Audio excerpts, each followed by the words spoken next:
जय माता जी, जय मां गणनी।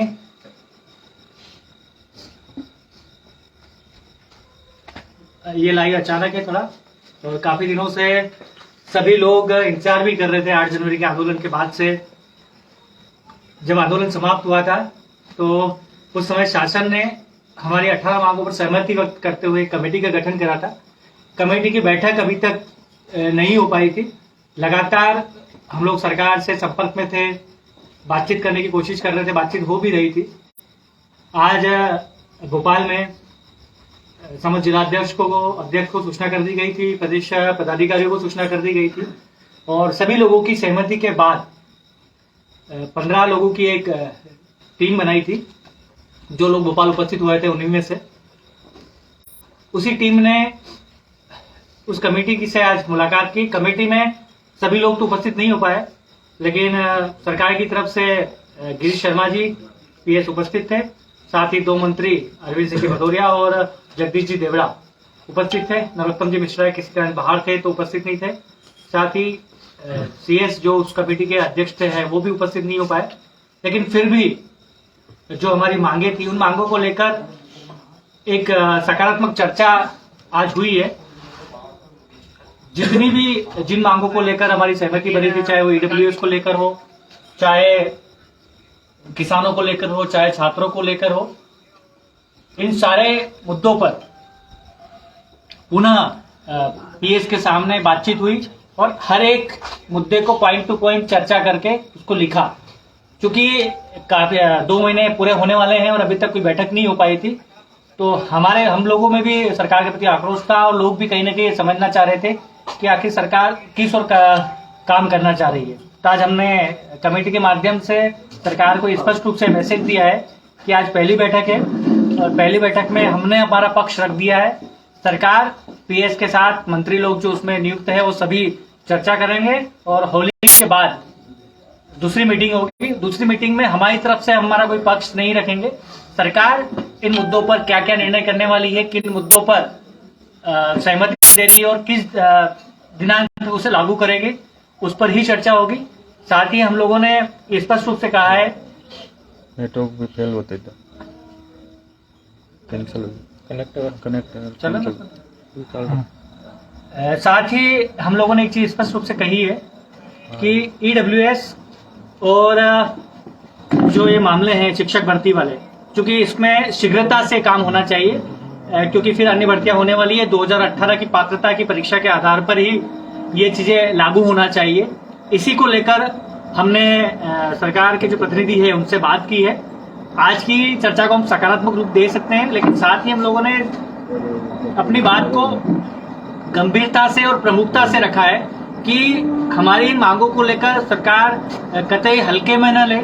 अगर आपने हमारे आंदोलन के बाद इन मांगों पर सहमति व्यक्त की है तो आपका ये दायित्व बनता है कि आप इन मांगों को समय सीमा में पूरा करें। आप पूरा करेंगे, आने वाले समय में चुनाव है, चुनाव तक आपकी मंशा है कि आप इसे पूरा करें, तो हम कतई ये नहीं चाहते हैं।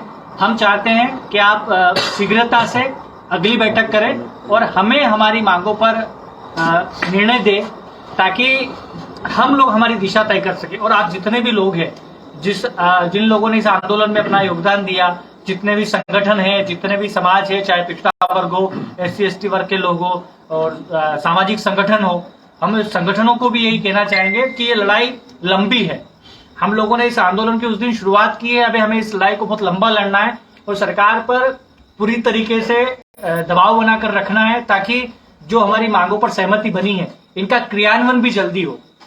क्योंकि हम नहीं चाहते कि किसी भी मांग को सरकार हल्के में ले।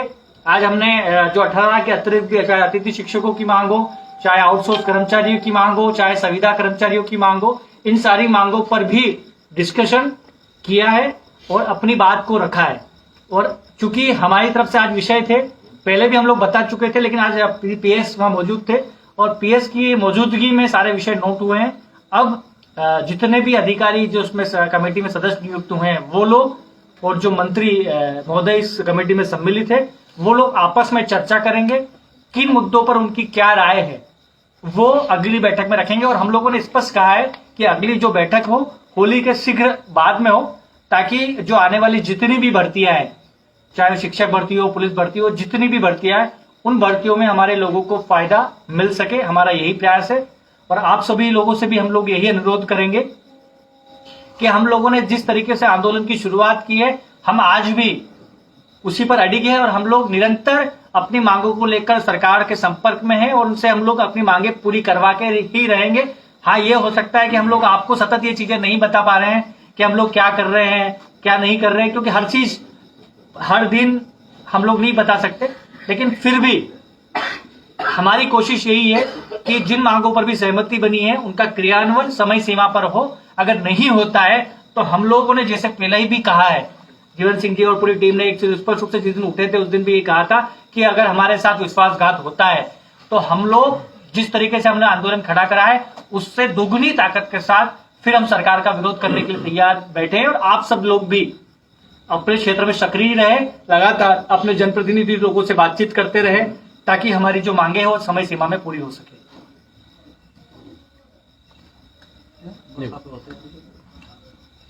सभी लोग समिति में जो आपके जिलाध्यक्ष लोग उपस्थित हुए थे, प्रदेश पदाधिकारी उपस्थित हुए थे, विस्तृत चर्चा आप उनसे समझ सकते हैं। साथ ही हम लोग भी मैसेज के माध्यम से जिन जिन बिंदुओं पर चर्चा हुई, करनी सेना परिवार को लेकर जो विषय तय किए गए हैं कि आगे हम लोगों को कैसे काम करना है, क्या गाइडलाइन रहेगी, कोर कमेटी संबंधित क्या विषय रहेंगे, ये सारी चर्चा आज हुई है। शीघ्र ही मैसेज के रूप में आप सब लोगों को मिल जाएगी। आप लोग जिस ईमानदारी के साथ करनी सेना परिवार के साथ अभी तक जुड़े हैं, सारा समाज के लोग आगे भी जुड़े रहिए। हम लोग पूरी ताकत के साथ अपनी मांगों को मनवाने के लिए दृढ़ संकल्पित है और किसी भी परिस्थिति में, चाहे दबाव बनाकर, चाहे लड़कर, जैसे भी होगा हम अपनी मांगों को पूरी करवाएंगे। अन्यथा विरोध का स्वरूप जो 8 जनवरी से 12 जनवरी तक सरकार ने देखा, आने वाले समय में और उसका एक बड़ा रूप सरकार को देखने को मिलेगा। यही विषय था और सभी लोग उपस्थित है। अगर आप लोग सभी इस लगातार फोन के माध्यम से आप जानना चाह रहे हैं तो इस लाइव के माध्यम से आप लोग लगभग विषय जान चुके हैं। आने वाली बैठक में हम एक उस कंडीशन में पहुंच जाएंगे कि किस मांग को लेकर सरकार क्या निर्णय करना चाहती है, ये स्पष्ट आप लोगों के बीच में कर देंगे। अगर तब तक दूसरी बैठक शीघ्र नहीं होती है, किसी प्रकार का लेट लतीफ होती है, उस बैठक में हमको ये प्रतीत होता है कि सरकार सिर्फ हमको बहकाना चाह रही है या भ्रमित करना चाह रही है, तो उस दिन के बाद से हमारा जो अगला निर्णय होगा वो भी आप लोगों को बता दिया जाएगा। 2 महीने का समय हमने सरकार को दिया था जो 11 तारीख को पूरा हो रहा है। उसके बाद हमने कहा था कि सरकार को 1 महीना और हमारी तरफ से है, तो 1 महीना और इंतजार करेंगे। उसके साथ हम रूपरेखा बनाएंगे आंदोलन की, अगले किस प्रकार से आंदोलन करना है, किस प्रकार से यात्राएं करनी है। यदि सरकार ने हमारी जो समय सीमा है उसमें हमारी बातें पूरी नहीं करी तो हम वापस से आंदोलन की और यात्राओं की शुरुआत करेंगे और गांव-गांव, घर-घर तक ये अलग जगाएंगे, बताएंगे कि किस प्रकार से हमारे साथ छल हुआ है, विश्वासघात हुआ है। पर अभी सरकार पॉजिटिव मूड में है, वो हमसे अभी वार्ता भी करी है उन्हें, पर वो कहीं ना कहीं वार्ता करने में लेट हो गए। जो 2 महीने जब पूरे होने वाले थे तब जाके उनसे वार्ता हुई है। तो हम ये चाहते हैं कि सरकार जल्द से जल्द इस जो हमारे जो 18 सूत्री मांगे हैं जिन पर उन्होंने सहमति जताई थी उनको जल्द से जल्द पूरा करे। इसके लिए हमारी आज बैठक भी हो गई है, सारे लोग शामिल भी थे। तो अब इन मुद्दों के लिए सबको बार बार फोन नहीं लगाए, क्योंकि हमको सबको मिलकर लड़ना है। हम यदि एक दूसरे को फोन लगाने में रह गए तो आगे की रणनीति हम नहीं बना पाएंगे। तो आपको सारी चीजें स्पष्ट कर दी सेलूदा ने, तो आप सब भी उस चीज को समझे कि हमारी वार्ता लगातार चल रही है और हम चाहते हैं कि सरकार इन मांगों को जल्दी से जल्द पूरा करे। यदि पूरा नहीं करती है तो उसके बाद हम आगे की रणनीति बनाएंगे। पहले से कोई रणनीति बना के या कोई पोस्ट वोस्ट डाल के अलग से कोई माहौल बनाएंगे। जब तक हमारी बातें पूरी नहीं होती है तब तक हम सरकार से वार्ता कर रहे हैं। 11 तारीख को उनके 2 महीने पूरे हो जाएंगे। 1 महीने का जो एक्स्ट्रा समय दिया है हमने, वो पूरा होने के बाद हम हमारी घोषणा करेंगे कि हमको आगे क्या करना है। इसी के साथ जय माता दी, जय माता।